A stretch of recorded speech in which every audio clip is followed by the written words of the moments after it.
سبيل الدموع سبيل مريح. بذریعہ تجارت دوسرا دور 1757 تا 1832 تسلط بذریعہ اطاعت بالجبر. تیسرا دور 1832 تا 1901 تسلط بذریعہ خوش معاملگی کا دکھلاوا. کمپنی کے ڈائریکٹروں کی ایک یادداشت میں لکھا ہے: ہمارے خیال میں یہ بڑی دولت جو ہم نے ہندوستانی تجارت سے حاصل کی ہے ظالمانہ اور جابرانہ دستور العمل سے مہیا ہوئی ہے. ایسا دستور العمل جس کی نظیر نہ کسی ملک میں ملتی ہے اور نہ کسی زمانے میں ملے گی. وہ کمپنی جس کا ابتدائی سرمایہ 1601 عیسوی میں کل 30,000 پاؤنڈ تھا، جو لندن کے 100 تاجروں نے مل کر اکٹھا کیا تھا، تقریباً 60 برس تجارت کے بعد اس قدر دولت مند ہو جاتی ہے کہ وہ شاہ انگلستان کو 3 تا 4 لاکھ پاؤنڈ نذرانہ پیش کرتی ہے. اس سے پتہ چلتا ہے کہ اس عجیب و غریب تجارت سے اس نے خدا جانے کتنے کروڑ پاؤنڈ حاصل کر لیے ہوں گے. حالانکہ اس زمانے میں اسے ہالینڈ، ڈچ، فرانسیسیوں، پرتگیزوں اور جرمنوں سے بھی مقابلہ کرنا پڑا. کمپنی جرائم پیشہ، ڈاکو، قاتل، چور، جالساز، بدماش اور غیر شریف لوگوں کو ملازم رکھتی جو جابرانہ لوٹ کھسوٹ کر سکیں. جب حکومت انگلستان نے کمپنی کو سر ایڈورڈ مائیکل بوردن کو بھرتی کرنے کے لیے کہا تو ایک عجیب ریزولوشن کی نقل بھیجی گئی جس کا مطلب یہ تھا: کسی ذمہ داری کے کام پر جنٹلمین کو نہ رکھا جائے اور گورنمنٹ سے درخواست کی جائے کہ ہمیں اپنے کاروبار کے لیے اپنے ہی قسم کے لوگوں کا انتخاب کرنے کی چھوٹ دی جائے. کہیں ایسا نہ ہو کہ شرفا کو نوکر رکھنے سے کمپنی کے عوام الناس حصے دار شبہ میں پڑ کر روپیہ واپس لینے لگیں. کمپنی کی تنخواہیں بہت کم تھیں. ان تنخواہوں پر بھلے مانس اور شریف لوگوں کی بجائے نکمے، شریر اور جرائم پیشہ لوگ جن کو انگلینڈ میں روٹی ملنا مشکل تھی وہ ہندوستان کے لیے ٹوٹ پڑے اور یہاں ہر طریقے سے روپیہ بنانے کے لیے ہر قسم کے مظالم اور وحشیانہ کارروائیاں بے تحاشا جاری کی. نواب کرناٹک نے کمپنی ڈائریکٹرز کو لکھا: آپ کے نوکروں کا کوئی کاروبار تو ہے نہیں، نہ آپ انہیں معقول تنخواہ دیتے ہیں، پھر بھی چند ہی سال میں وہ کئی لاکھ اشرفیاں کما کر واپس جاتے ہیں. اتنی قلیل مدت میں بغیر کسی ظاہری ذرائع کے یہ بے حساب کمائی کہاں سے آتی ہے؟ ہم اور آپ دونوں سمجھ سکتے ہیں. وارن ہیسٹنگز نے لکھا: ہندوستان میں انگریز جرائم کرتے ہیں. جرائم کے جواز کے لیے انگریز ہونا کافی ہے اور اس کو سزا کا خیال تک نہیں آ سکتا. ان کے روپیہ کمانے کے مختلف طریقے تھے. ان میں ایک قرضہ دینا بھی تھا، مگر جس نوعیت کے یہ قرض ہوتے تھے ان کی نظیر دنیا میں ملنا مشکل ہے. مسٹر برک نے ایک قرضے کے متعلق لکھا: نواب کرناٹک کو روپے کی ضرورت پیش آئی. انگریزی حکومت نے چند ساہوکاروں مسٹر ٹیلر، مسٹر میچنڈی اور مسٹر کال کو آمادہ کیا کہ نواب کو 4 لاکھ اشرفیاں یعنی پیکوڈا قرض دیں. یہ راضی تو ہو گئے مگر اس شرط پر کہ مدراس کی انگریزی حکومت نواب کی ضمانت دے اور طے پایا کہ چند اضلاع قرض خواہوں کے سپرد کر دیے جائیں جن کی مالگزاری سے وہ اپنا سود وصول کرتے رہیں.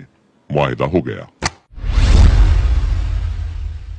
نواب نے اعلان کر دیا کہ فوجیوں کی تنخواہیں بقایا جات کے ساتھ فوراً ادا کر دی جائیں گی، مگر ان ساہوکاروں کی طرف سے قرضے کا روپیہ نہ آیا. تقاضا کرنے پر کہا گیا کہ نقد اس وقت موجود نہیں، 4 ماہ تک ادا کریں گے.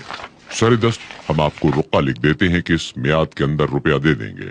نواب نے افسروں کو بلا کر حال بتایا اور کہا کہ فوجیوں کو سمجھا بجھا کر مطمئن کر دو کہ 4 مہینے بعد تنخواہ مل جائے گی. مگر 4 مہینے کی بجائے پورے 2 سال گزر گئے.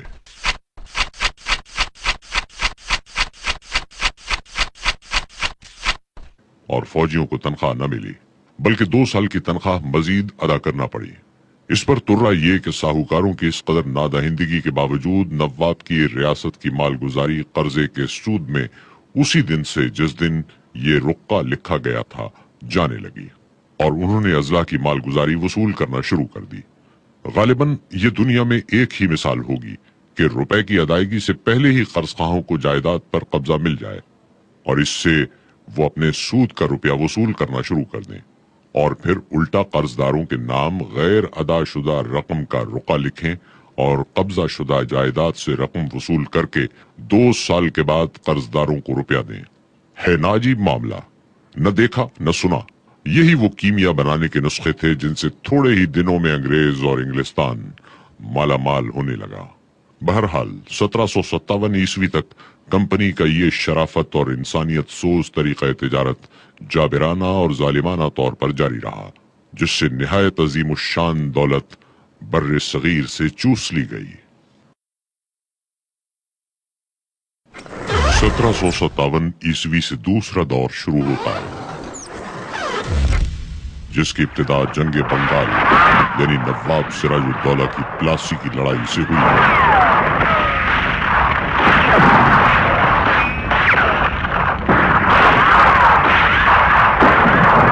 सर विलियम डिग्बी के अल्फाज में कंपनी का दूसरा दौर जबर का दौर कहलाता है।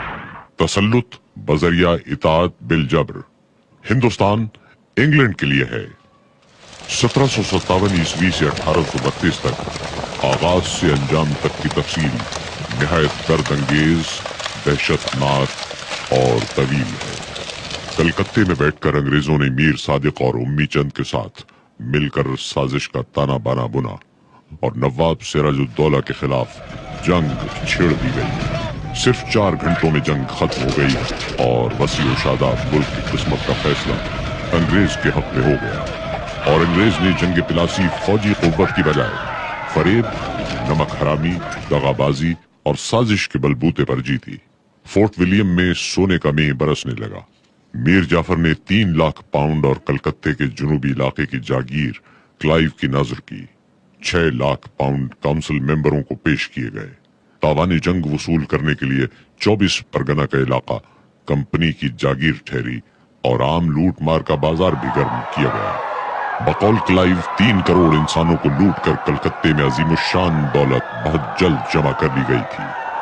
मैं सिर्फ ये कह सकता हूँ कि इस कदर बदअमली, रिश्वतखोरी और जुल्म ज्यादती का मंजर बंगाल के अलावा किसी और मुल्क में न देखा गया न सुना गया। किताब कानून तमद्दुन और तनज़्ज़ुल का मुसन्निफ ब्रुक्स एडमसन लिखता है, ये मालामाल खजाने करोड़ों आदमियों की कमाई अंग्रेजों ने हथिया कर लंदन इस तरह भेज दी जिस तरह रोमन्स ने यूनान और पोंटिस के खजाने इटली भेज दिए थे। हिंदुस्तानी खजाने कितने थे कोई इंसान इसका अंदाजा नहीं कर सकता, लेकिन वो करोड़ों अशरफियां होंगी। इतनी दौलत उस वक्त की मजमूई यूरोपियन दौलत से बहुत ज्यादा थी। जब मैं 1750 में इंग्लिस्तान आया तो यहाँ बड़े बड़े शहर ऐसे थे जहाँ कोई बैंक न था। बंगाल की चांदी ने इंग्लिस्तान पहुंचकर न सिर्फ दौलत में बेशुमार इजाफा किया बल्कि उसकी रफ्तार भी बहुत तेज कर दी। सर विलियम डिग्बी लिखता है, जंग पिलासी के बाद ही बंगाल की दौलत लुट लुट कर लंदन पहुंचने लगी।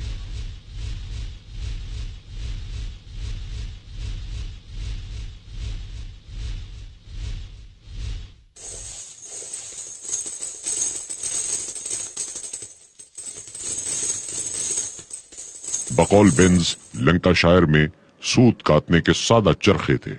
बहुत सी इजादात सदियों से दबी पड़ी थी।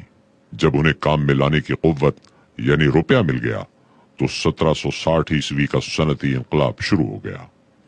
सनत व हिरफत में इंग्लिस्तान की बरतरी कर्नाटक और बंगाल के खजानों का फैज है। जंग प्लासी में फतह के बाद सोने का दरिया इंग्लिस्तान की तरफ बहना शुरू हो गया। हमारी सनत व हिरफत का बाजार ठंडा था। सूत काटने और कपड़ा बुनने में लंकाशायर को हिंदुस्तान पर कोई फौकियत हासिल न थी। बर्रे सगीर की दस्तकारी जिसने हिंदुस्तानी कपड़े को सन्नाई का शाहकार बना रखा था, लंकाशायर तो क्या पूरे मगरिब में कहीं मौजूद न थी। जो हाल रुई का था वही लोहे का था। कानकनी और आहनगरी दोनों काम इंग्लिस्तान में ढीली रफ्तार से चल रहे थे।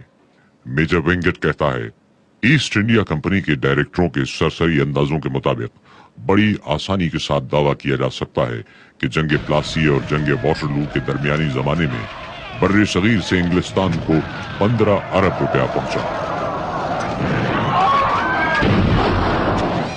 कंपनी ने एक और अजीब गरीब तिजारत की बिना डाली जो गद्दियों की तिजारत थी। मोहम्मद अली कर्नाटक में और मीर जाफर को बंगाल में तख्त दिलाने से यह तजर्बा हुआ कि अंग्रेजी खजाना खूब मालामाल हो जाता है। चुनाचे मीर जाफर से सौदा कर लिया गया। उसके बाद नजमुद्दौला से सौदा किया गया। इस सौदागरी से अंग्रेजों ने 5 करोड़ कमाए और इसी किस्म के तरीकों से 1771 ईस्वी तक रकम बटोरी गई, जिसकी मीजान 29.5 करोड़ रुपया बनती है। इस अजीब लूट खसोट के साथ साथ एक और अजीब गरीब मोहलिक वार किया गया।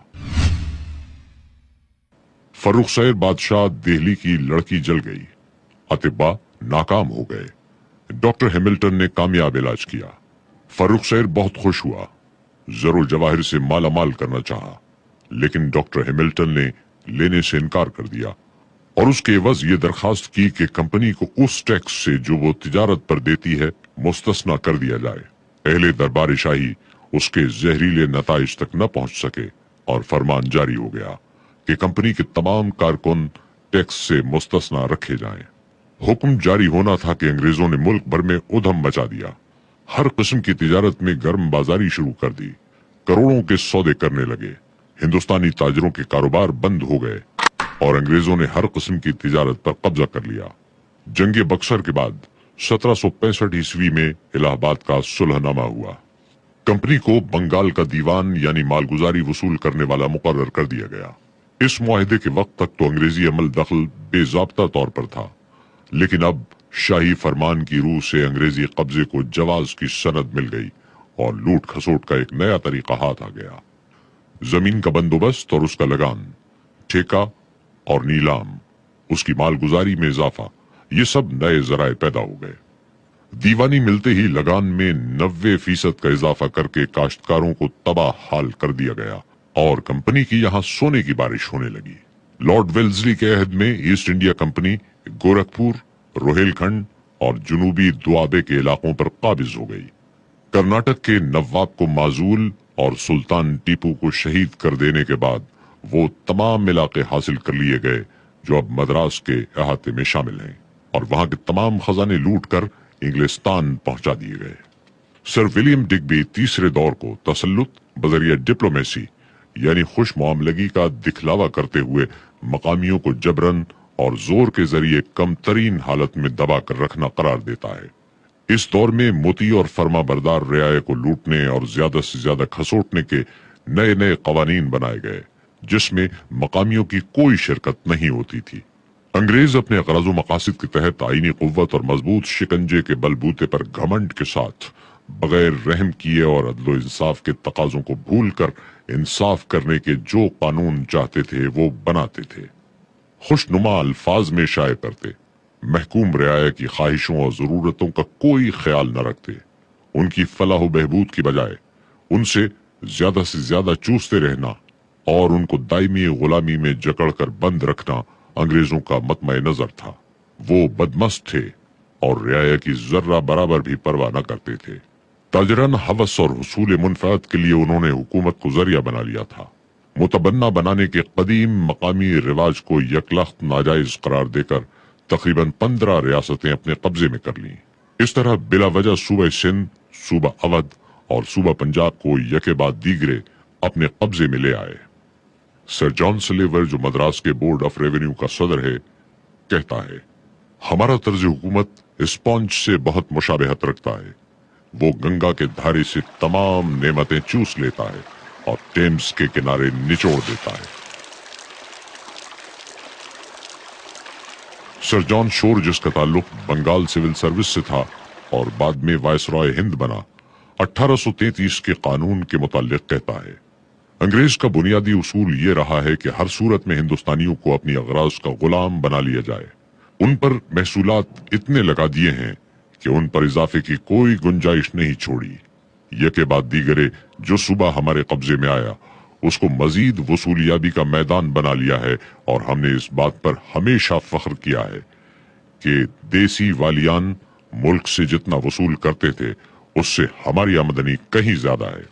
इसका नतीजा यह है कि रियाया हमसे नफरत करती है और हर ताकत का खैर मकदम करने और उसके झंडे के नीचे जमा होने के लिए तैयार रहती है, बशर्ते कि उसमें कुदरत हो कि वो हमें तबाह कर सके। बर्रे सगीर से इंग्लिस्तान मुंतकिल होने वाली दौलत का अंदाजा मालूम जराए के मुताबिक इस तरह से है। प्लासी और वाटरलू की जंग के दौरान इंग्लिस्तान मुंतकिल होने वाली दौलत ब्रूक्स एडम्सन के मुताबिक करोड़ों अशरफियां और खजाने हैं, جو یورپ کی مجموعی دولت سے کہیں زیادہ تھے۔ میجر وینگٹ 15 ارب روپے کا تخمینہ لگاتا ہے۔ 1933 سبيل الدموع سبيل